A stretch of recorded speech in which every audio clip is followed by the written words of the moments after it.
There's some troubling new data about home ownership in America regarding whether the primary resident actually owns their house or not, and the ownership rates, and making it unattainable, and also raising the question of who does own these houses. So let's put this up there on the screen. This is very interesting. This is the percent of the overall housing stock which is owned by the actual primary resident, which has been majorly declining since 2004, but has taken such a massive hit in 2023. So you can go back and look. In 2007, the primary resident was about 67% of those people owned the house that they were living in.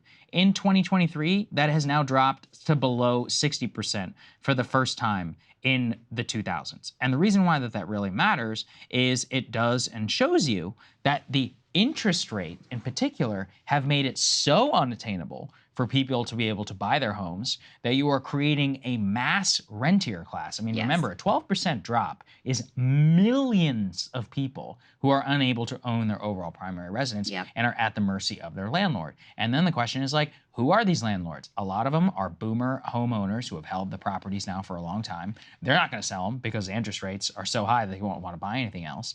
And they're just going to sit there and continue to jack up rents, especially because the overall competition for rent is going to continue to come up. So this is actually one of the most important things that you can look at. One of the most backward stats in any developed economy is if you have the majority of people renting versus the majority of people actually owning the house that they are living in. And backsliding on that away from 2/3, nearing 1/2 is a really dangerous marker. Well, and you can see, let's actually put it back up on the screen there, just so I can make one point about this. You can see between 2022 and 2023, there's been a decline for a while, but there is a huge drop-off in a single year.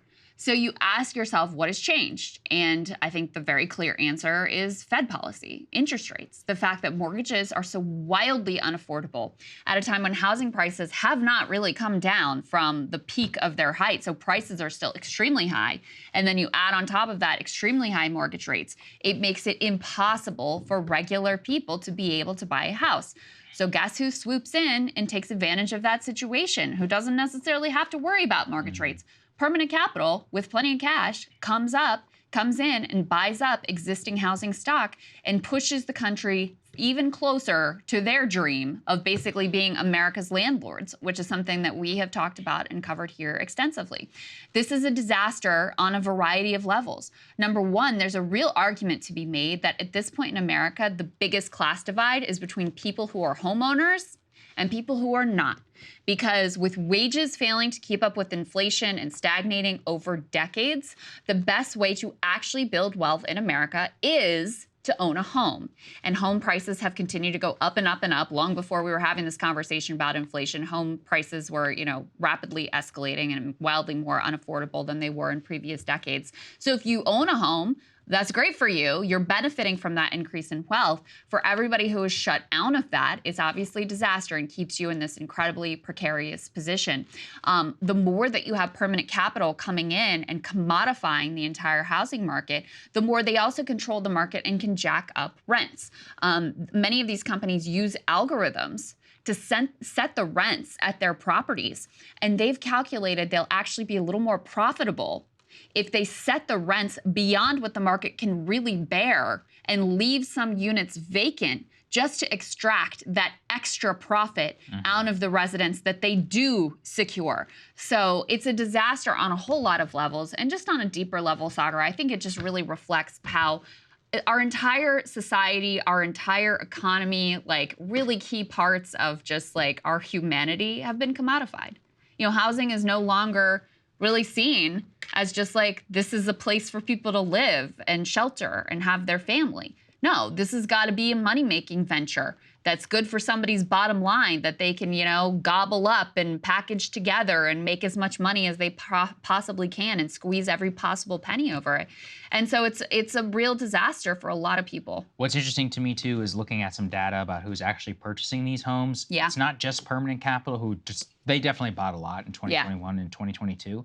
A lot of them are large and medium-sized investors who own between 10 and 100 homes or 100 to 1,000 homes. These are like the car dealer guy, the guy who's got millions of dollars in cash flowing off every year. He's got to throw it somewhere. Might as well throw it. That's how you become like a local real estate baron.